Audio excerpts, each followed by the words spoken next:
vocês que estão aqui no salão. Boa noite para aqueles que nos acompanharão nas gravações. Eu gostaria de convidar todos, neste momento, para esquecer um pouco dos problemas que nós temos lá na nossa vida diária, os problemas, os conflitos que o mundo está passando. Cerremos os nossos olhos docemente. Imaginemos a figura magnânima de Jesus à nossa frente. Jesus, com os braços abertos, nos acolhendo aqui, nesse lugar. Porque onde estiver 2 ou mais reunidos, aí eu estarei. Confiantes na promessa que Jesus nos fez, nós acreditamos e sentimos a presença do Mestre aqui conosco. Que Jesus possa abençoar a nossa tarefa desta noite, que as lições que aqui vamos estudar possam servir a todos nós como uma maneira de nos confortar diante das atribulações, mas também como uma maneira de aurir forças para a luta diária, para aquele bom combate, o combate que fazemos conosco mesmo. Por isso, Pai Criador, Criador dos céus e da terra, dignamo-nos às suas bênçãos. Agradecemos a presença de Jesus entre nós e que esse irmão maior possa nos guiar até a tua presença. Que assim seja, graças a Deus. Como agir diante das pressões? Essa é a pergunta que vai provocar a nossa conversa. De que pressões estamos falando? Porque temos pressões de ambos os lados. Nós temos as pressões da vida comum, as pressões econômicas, políticas, financeiras que o mundo nos traz. Temos as pressões que enfrentamos no nosso mundo íntimo, das nossas relações familiares, os nossos amores, os nossos afetos, que também nos trazem esses conflitos e essas pressões para tomar certas decisões, certos caminhos.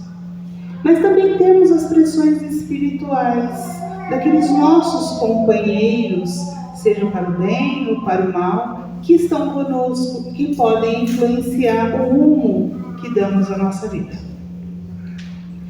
Então, uma leitura para iniciar nossas reflexões dessa noite, eu fui buscar lá no livro Os Mensageiros, autoria espiritual de André Luiz, psicografia de Francisco Cândido Xavier. Os Mensageiros é o segundo livro da série Vida no Mundo Espiritual, ditada por André Luiz. Ele foi escrito, ele veio a lume em 1967. E eu destaquei um trechinho para a gente poder pensar. Vou ler bem devagarzinho, porque hoje eu não fiz a apresentação, então como vocês não vão estar acompanhando lendo, eu vou ler devagar. A mente humana abre-se cada vez mais para o contato com a esfera de vibrações dos invisíveis, como fatalidade evolutiva. Mas a humanidade ainda não está preparada. A criatura vive assoberbada por graves problemas, não só por suas próprias deficiências, mas também pela espontânea aproximação psíquica de milhões de desencarnados que se agarram à crosta terrestre, ignorantes dos desígnios divinos. O que o mentor está ensinando aqui a André Luiz, que é o nosso repórter do além, André Luiz ia aprendendo e ia passando para nós. Ele está dizendo que nós somos bombardeados constantemente por outras mentes. Essas mentes, então, é como se vivêssemos, gente, hoje eu acho que é mais fácil a gente entender isso do que em 1967. Eu vou fazer uma relação com vocês. Se a gente pensar, todo mundo hoje tem um aparelho celular, que deve estar aí no bolso, desligado para a gente poder se concentrar no que a gente veio fazer essa noite, né? Que é falar um pouquinho dos ensinos de Jesus à luz da doutrina espírita. Mas o celular de vocês, se vocês pegarem e tirarem ele do bolso, não é para tirar, tá? Mas vamos só imaginar. Tirar ele do bolso e quiser ver uma mensagem, ele colocou lá assim, mensagem de fulano, mensagem de cicrano. Se você tiver o e-mail aberto, você vai ver que você recebeu um e-mail de não sei quem. Se você tiver o YouTube dando notificação, vai vir lá uma notícia. Não é, gente? Não sobe aquelas... Né? De onde vem isso? De onde vem essa influência para você no telefone celular das ondas magnéticas, da rede, Wi-Fi, que percorre o ambiente? É isso? Ok. Se o celular, que é um equipamento eletrônico, capta mensagens do mundo, você acha que a sua mente, que é muito melhor e mais eficiente que o celular, não capta mensagem de outros lugares via Wi-Fi? Entenderam o que eu estou querendo dizer? Nós estamos aqui, a humanidade terrestre. Bom, se vocês verem, cada vez cresce mais, né? A gente tem que se atualizar. Mas hoje, a população humana na Terra é de cerca de 8 bilhões de pessoas. É isso? Estou certa? Mais ou menos? É isso, né? Um pouquinho mais, porque vai crescendo cada vez mais, né? Mas o que a espiritualidade nos ensina, que é a população humana, encarnada ou desencarnada, vocês fazem ideia? É 3 vezes mais. Tem 3 vezes mais desencarnados do que encarnados. Então a população humana é cerca de 25 bilhões de seres. Isso significa que muito possivelmente a gente não caminha sozinhos. A gente tem companhias. Isso não é motivo para medo. O que nós podemos ter? Boas companhias ou más companhias. Vai depender do quê? Das escolhas que nós fazemos. Nós escolhemos com quem andamos, é ou não é? Então, que tipo de pensamento eu tenho? O que eu estou pensando? O que eu estou querendo? Quais são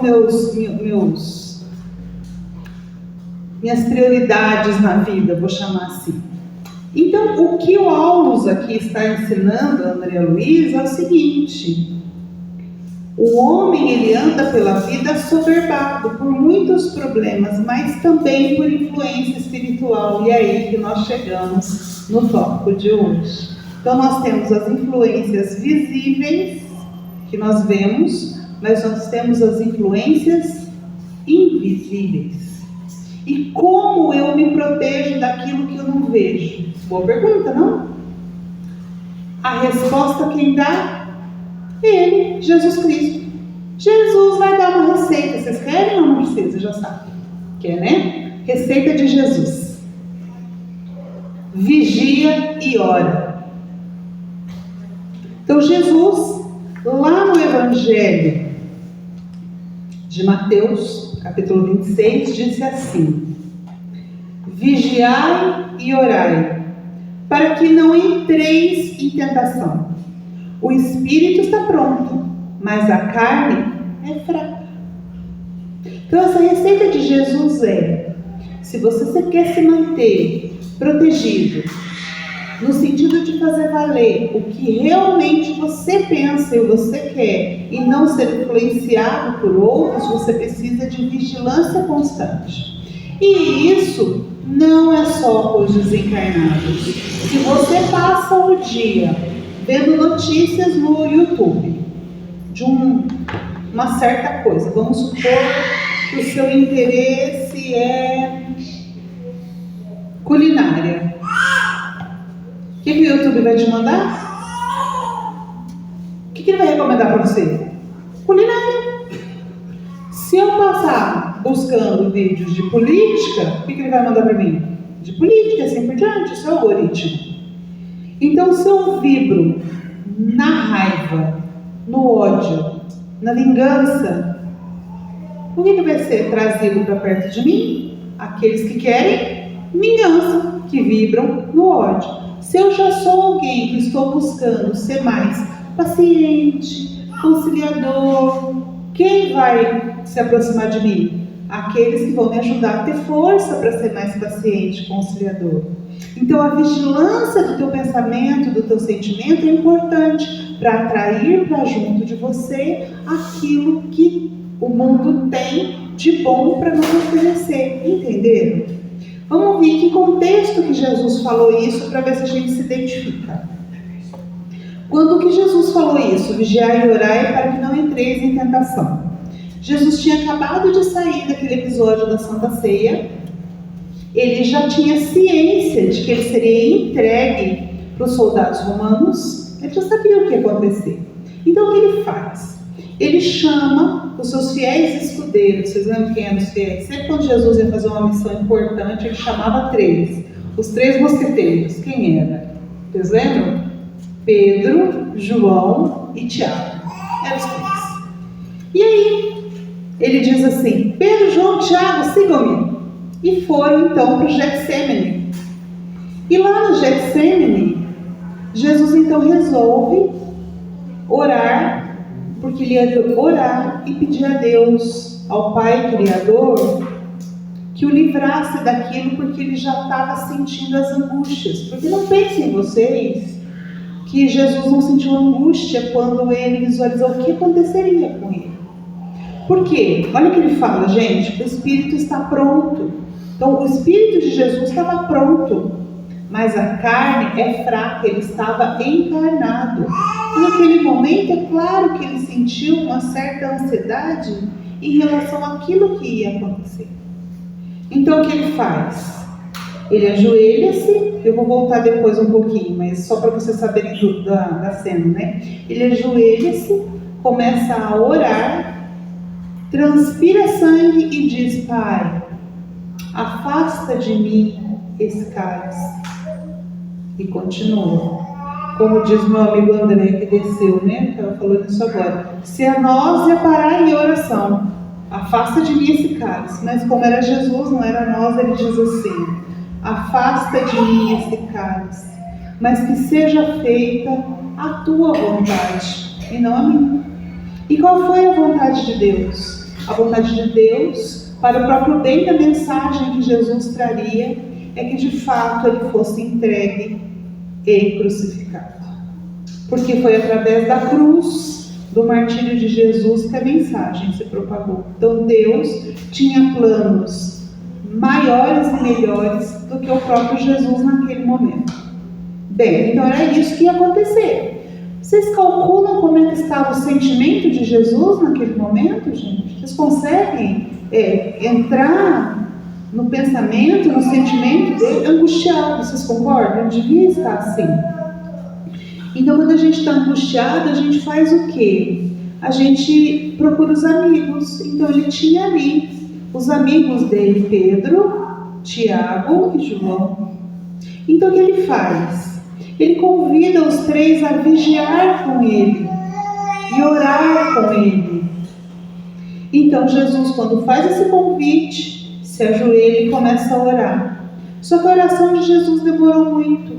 Então os apóstolos, esses 3 que já estavam cansados, cochilam. Quando Jesus volta do transe que ele estava, ele olha para os 3, vê-los dormindo e diz assim: mas vocês não conseguiram vigiar comigo 1 hora. Então ele dá uma bronca, né? Uma bronca amorosa. Vocês não conseguiram vigiar comigo? Então, gente, Pedro dormiu. E porque Pedro dormiu, porque Pedro não vigiou, assim que Jesus foi ameaçado da prisão, o que ele faz? Ele saca da espada. Não tinha entendido a mensagem de amor de Jesus.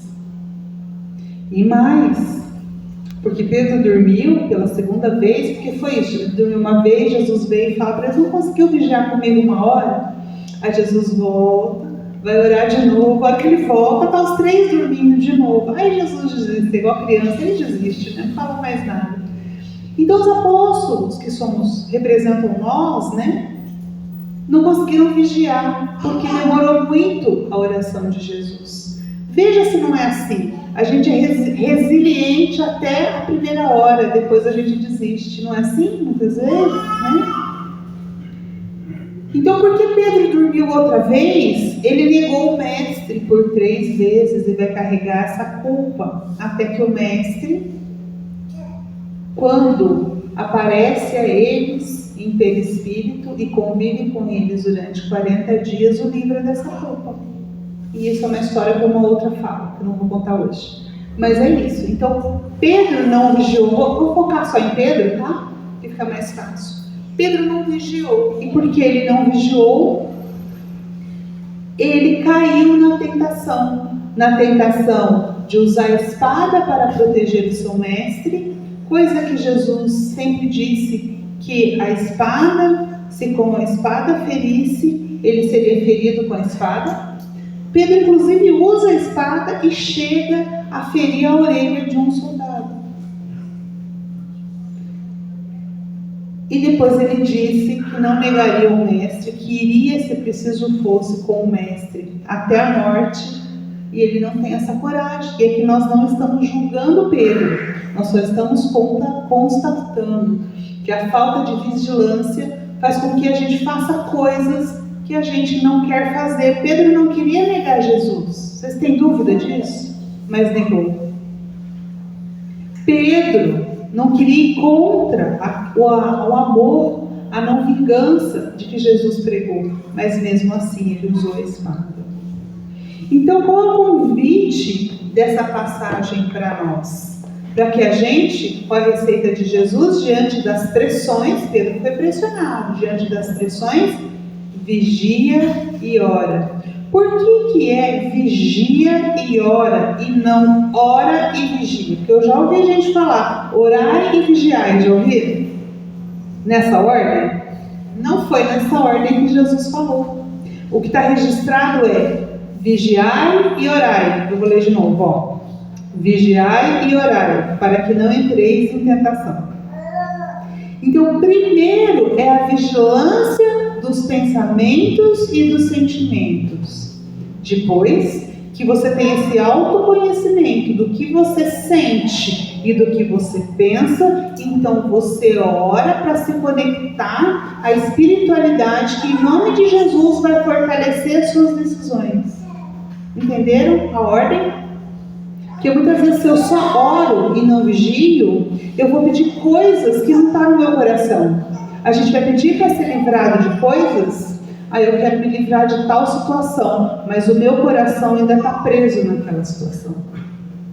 Aí como é que a espiritualidade vai nos livrar, ou Deus vai nos livrar, se eu ainda estou em sintonia com aquela situação? Vocês concordam que fica difícil? Porque eu tenho uma coisa que chama livre-arbítrio.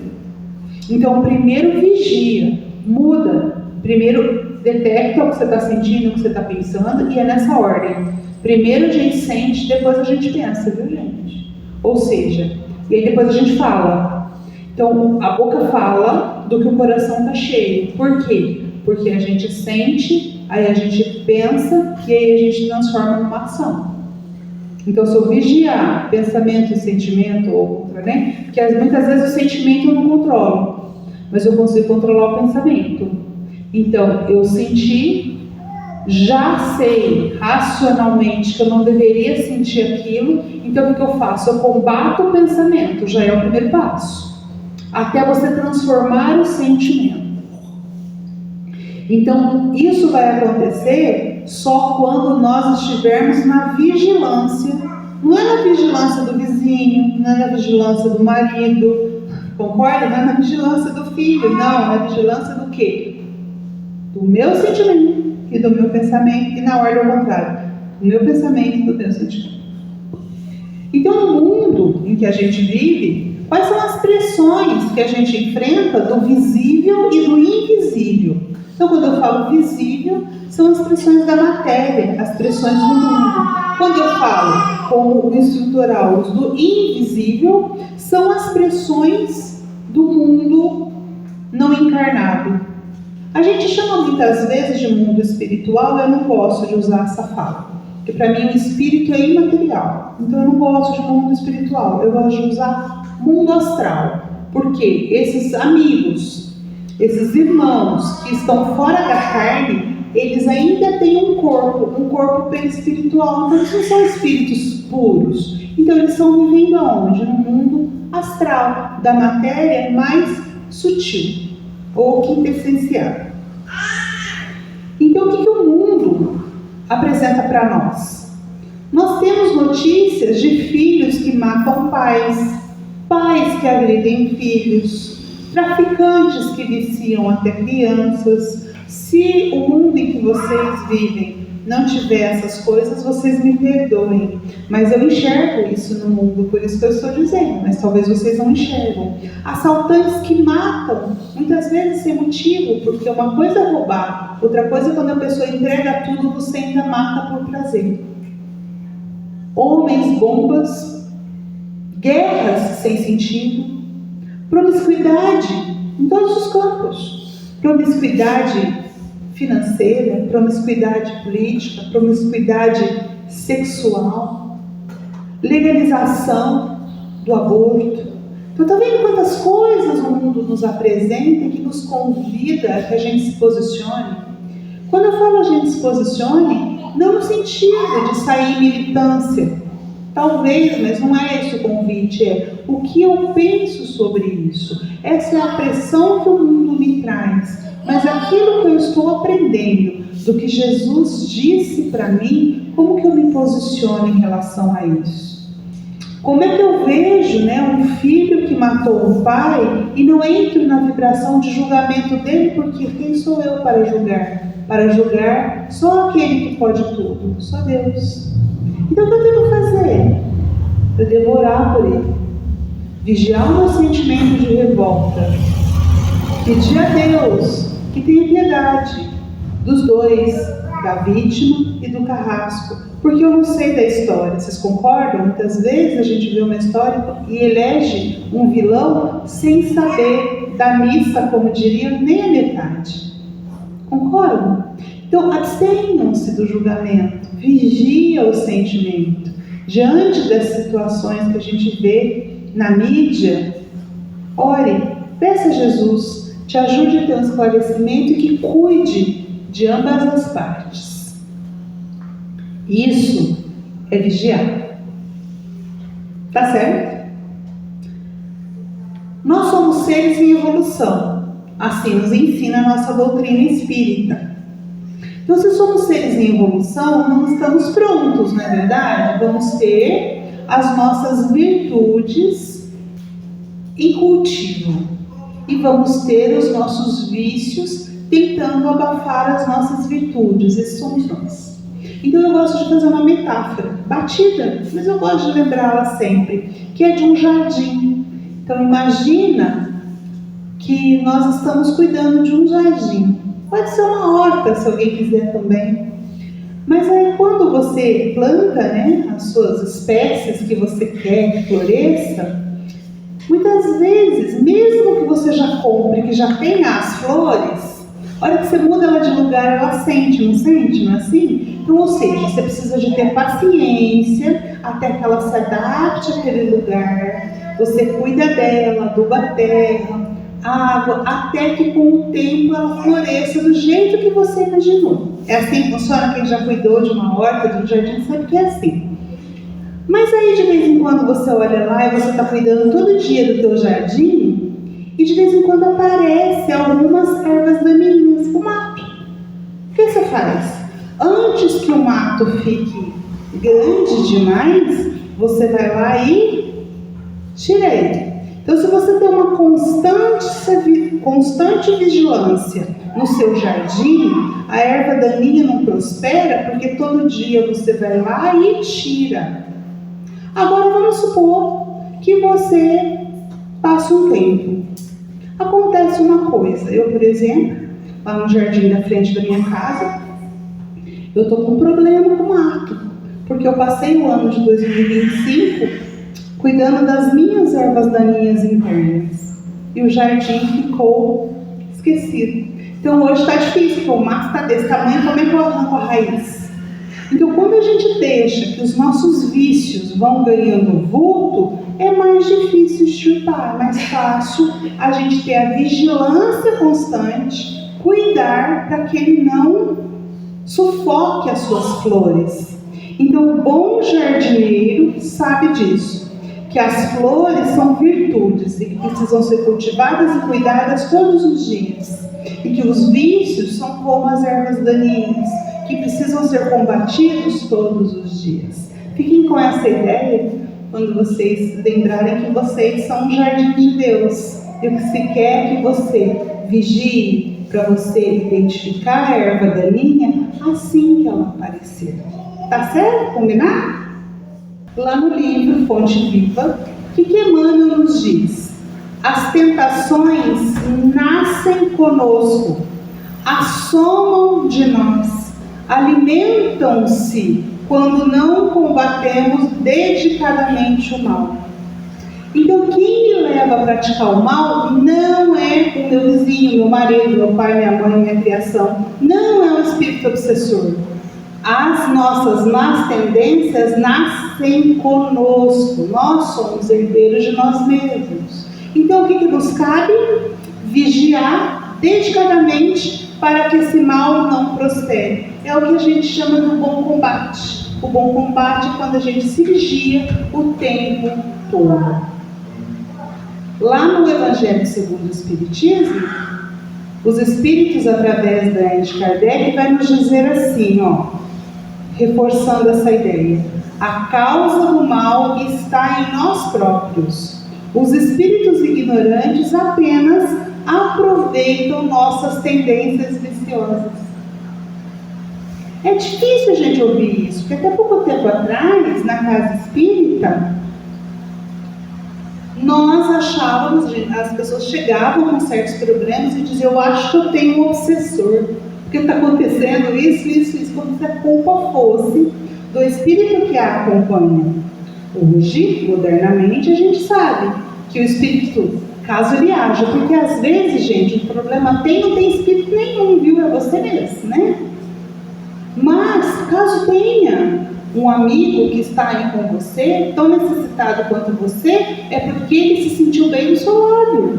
É porque ele se compatibiliza com as suas ideias, você deu abertura. Então, qual é a ação e a função da casa espírita? Esclarecer, para que a gente possa nos conhecer e, nos conhecendo, entender que o mal está conosco e que a gente pode combater esse mal. Porque, veja, a pior coisa que pode nos acontecer é quando a gente se vê vítima da situação, não é mesmo?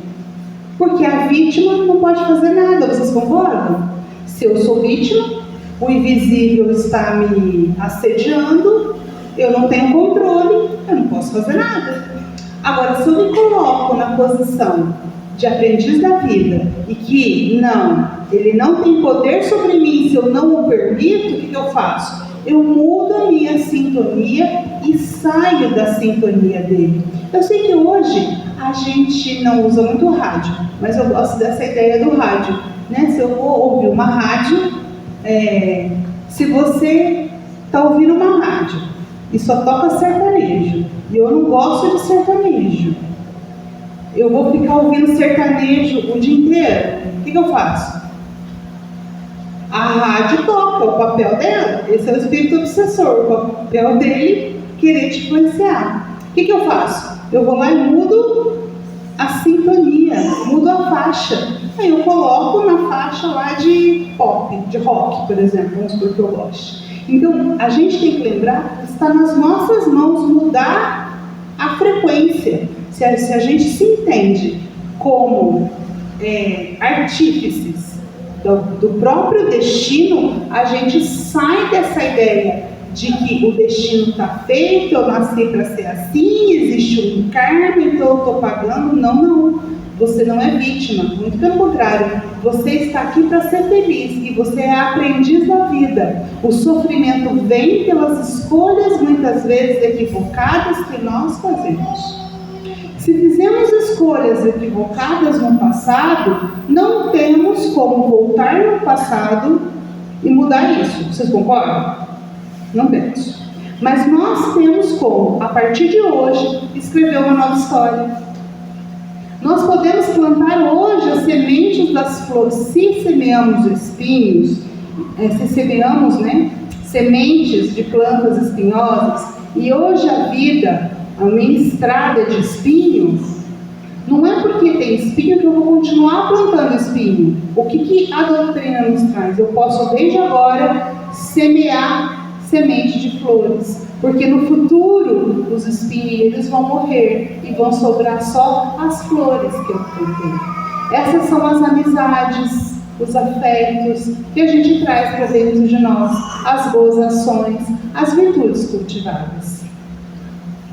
Foi isso. Essa é a mensagem que eu queria deixar para vocês hoje, ainda mais nessa época que a gente está vivendo, entre o Carnaval e a Páscoa, que a gente chama de Quaresma. Quaresma é um convite para a gente ir para dentro de nós, para vigiar nossos sentimentos e nossos pensamentos e orar para que Jesus nos dê força, para que a gente seja capaz de reconhecer as tentações, reconhecer o mal, reconhecer os vícios e combater, para que possamos desenvolver as virtudes como filhos de Deus e herdeiros dos céus, como todos nós somos, assim nos prometeu Jesus. Para isso, a doutrina nos ensina que temos mais de uma vida, então somos herdeiros de nós mesmos. Nós temos muito para colher e para plantar, e sempre é tempo de plantar a boa semente. Que o Pai Criador possa derramar sobre cada um de vocês as suas bênçãos. Que a espiritualidade amiga que agora se faz presente, em nome de Jesus, possa auscultar o coração de cada um de vocês, para ouvir aquilo que o seu coração tem a pedir, tem a agradecer.